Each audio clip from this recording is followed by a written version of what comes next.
Бул эгин талаасы Жанарбек Байтиковго таандык. Манас районундагы белгилүү чарбакер быйыл Өзбекстандын элита сортундагы буудайынын асыр деген үрөөнүн эккен. Таза үрөөндү Жанарбек Байтиковго мамлекет дотация менен берген. Эми дыйкан 50 гектар жерге айдаган буудайды 10 күндүн ичинде жыйноого камынып турат. Бул жерде азыр 8 гектар бар. Ушта биз да жерлерди тандап тикебиз урук алыш үчүн. Анткени биз үрөөнчүк чарба болгондуктан кийин. Бул асыр сорту терди ушинтип ара жерге тиккенбиз. Үч Коргон айыл өкмөтүндө да жерлерден ушу таза жерлерди алып тиккенбиз да. 2 жол сугардым. Чөпкө химический неме дары бергенбиз, чөбүн өлтүргөнгө. Силдир берди, амфос бергенбиз. Билбейм, бизде ушу патолог эле 40-50 болчу, быйыл эми Өзбекстандыкын көрөт, мунан билбейм 50 береби деп отурсам, точно билбейм, чапканда билинет аны. Эгин чабык иштери быйыл 5 күн эрте башталды. Манас районунда жалпы 3000 гектар жерге кылкандуу дан эгиндери айдалган. Анын 2300 гектары буудай, калганы арпа. Бүгүнкү күнгө 300 гектардан ашыгы чабылып бүттү. Район боюнча азыр 300 гектардай жер жыйналып калды.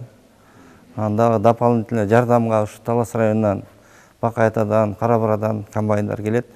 Общий жыйын теринге 29 комбайн болжолдоп атабыз да.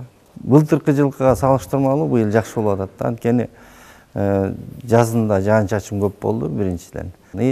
Дыйкандарга да суу өз убагында жетип атты да. Азыр биз турган кайракы жердин буудайы 25-30 центнерден айланып атат да, кайракыныкы. Орточо район боюнча. Адистер билдиргендей түшүм жылдагыдан жакшы. Чек арага чектеш жайгашкан Талас айылындагы кайракы жерге эгилген буудайдын түшүмү дыйкандарды кубандырды. Бул азыр ушу аянт себилип турган жер 10 гектар кайракы жер. Суубат жер эмес, кайракы жер. Тойтко кормовой буудай болуп атат. Малдыкы да кою. Былтыркыга караганда быйыл жакшы, 22-23 центнерден айланып атат. Быйыл дыйкандар мамлекеттен берилген сапаттуу арпа буудайдын үрөөнүн эгүүгө жетишишти. 4% менен берилген үрөөндөн Талас облусуна 400 тонна бөлүнгөн. Анын негизинде быйыл облус аймагында кылкандуу эгин аянттары 1000 гектарга көбөйгөн. Талас обласы боюнча 13.000 гектар кылкандуудан эгилген. Бүгүнкү күнгө 360 гектар жер орулуп калды.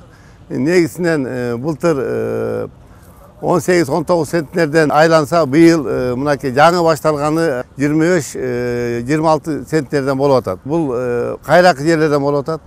Анан буюрса дагы сугат жерлерден ойлоп атабыз 40-50 центнерден болот деген ишеним бар.